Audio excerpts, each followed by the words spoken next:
if law enforcement officials who are dealing with this stuff every single day can come to some basic consensus in terms of steps that we need to take, Congress is going to be paying attention to them, and we'll be able to make progress.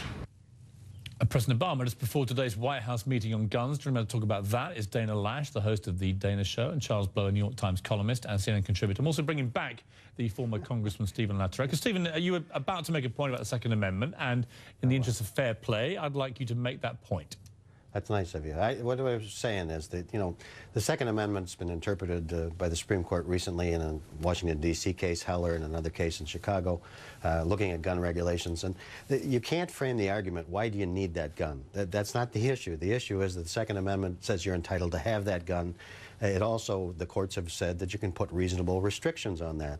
And this is a political problem that we're facing. And so people can take the extreme views on this issue and get nothing done. Or you can say, how can we come together and close the gun show loophole and do more background checks and deal with people with mental illness? That point. Well, I don't disagree with that second point that you made there. But on the question of the Second Amendment, I got into this with Newt Gingrich the other day. Presumably, I mean, do you agree or disagree with the ban on machine guns, for example, automatic machine guns? Well, that's a reasonable restriction. That's what I'm saying. But you can't. The reason that gun sales go up. Yeah, right, but my question is, since the Founding Fathers never specified, obviously, the precise type of gun, because they couldn't have done, they wouldn't have been able to foresee them. Right. My question to you is, what is the substantive difference between the effect of a banned machine gun that you and I both agree should be banned under the Second Amendment? Right. What is the difference between that and what it can do to a classroom full of children and an AR-15 loaded with a 100-bullet magazine? Because to me, I don't see any difference, and that's why I don't understand why you're comfortable with banning one but not the other. Well, it's not a question of what I'm comfortable. I mean, the Founding Fathers didn't foresee texting while driving either, but that isn't how we measure things. The fact of the matter is that the recent interpretations of the Second Amendment say that you're allowed to have a gun. And what you have to do then say is, what can we do within the political framework, the fractured political framework, where Republicans control the House, the Democrats control the White House and the Senate? What can you get done? I get that. Yeah. Well, so that's what this is about. I get that, except that I just think that it should also include an assault weapons ban, and I'm interested in exploring the debates on both sides about that. Charles Blow, sure. I mean, this is the contradiction that I can't quite work out in my head with the pro-gun lobby, if you like. Let's call them that, even though I'm not anti-all-gun. It's a pointless phrase in many ways. But what is the difference between agreeing that under the Second Amendment you can't own a machine gun because it causes mass carnage in a few seconds, but you can apparently, as a right, have an AR-15 with a 100-bullet magazine? Can you explain to me the argument, the logic that differentiates those two in terms of the carnage they can both cause? You can't ask me to explain the logic of differentiators because I don't quite understand the logic of those. I do believe that we can start by saying that high-capacity magazines are probably not things that we should have in civilian hands. I think that we can say that weapons like these, assault weapons, assault rifles, both, but I think also some assault handguns can be placed out of bounds of ordinary citizens, and I think that that's okay and still within the Second Amendment and does not violate the spirit of that amendment.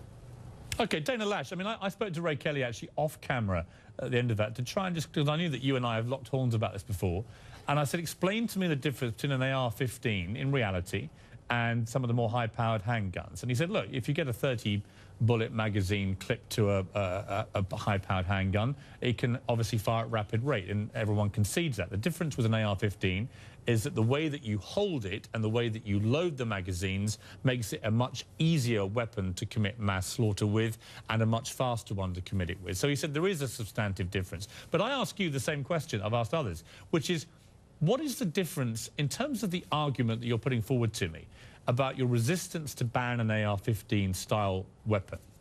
What is the difference between the kind of carnage it can cause in a school and a machine gun, an automatic rifle, which is already banned in most places? What's the difference?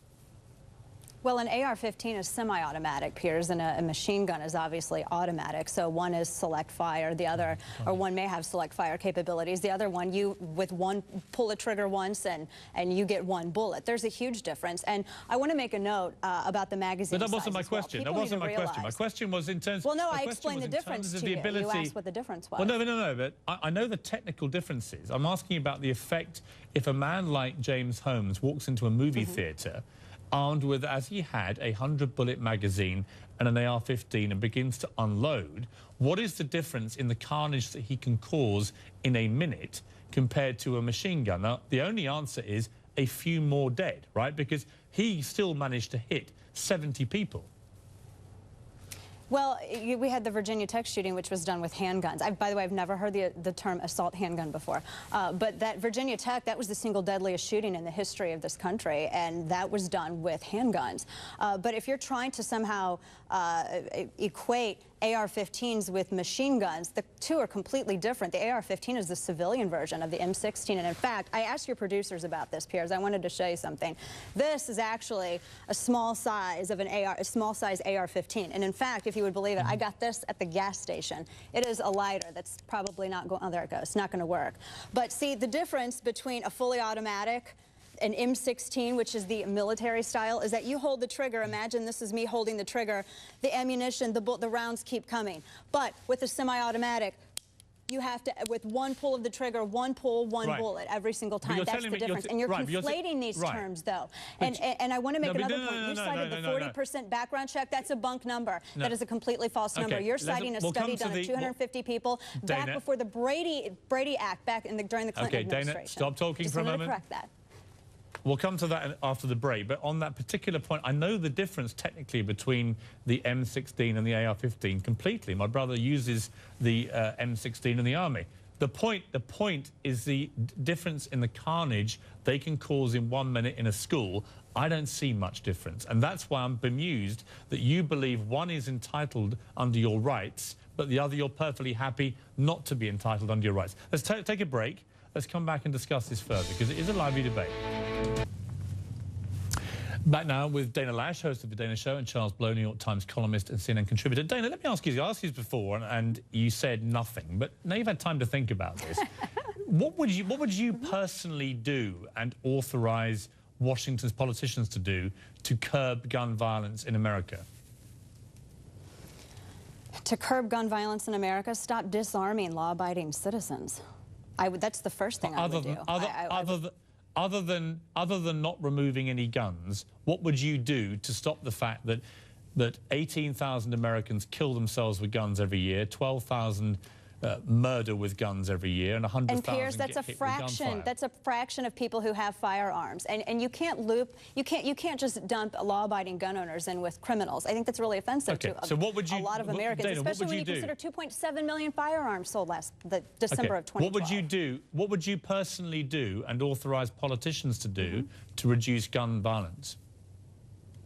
To reduce gun violence, like I said, first and foremost, I would stop regulations that seek to disarm law-abiding citizens. I would also, in addition to that, that's actually one of the most important things you can do, because concealed carry, first off, whenever concealed carry is implemented, like for instance Florida or okay, but Dana, other than keeping guns, that's a huge thing, Dana, Piers.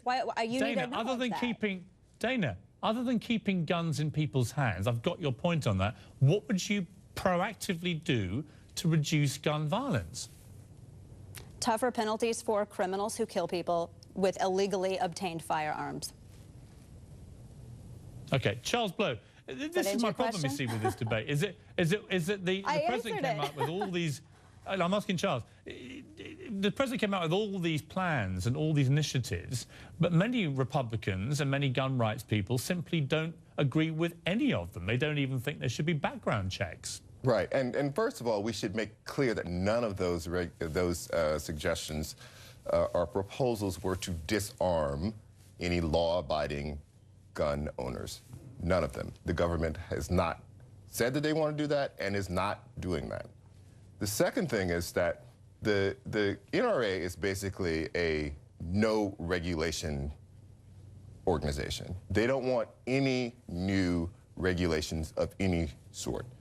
And none of the gun, I don't call them gun rights groups, I call them gun proliferation groups, because that is the business that they're in, is to make sure that there are more guns produced, sold, and in public hands. And I think that pushing in that direction is actually the wrong direction for us to go, because they will there will be people, most people who buy a gun will use it responsibly. But the more guns that are out there, the more likely guns will be able to fall into the hands of criminals, and that becomes the problem. Okay, well, the debate will carry on. I'm sure that I'll have you both back very soon. Dana Loesch and Charles Blow, thank you both very much, and we'll be right back after the break.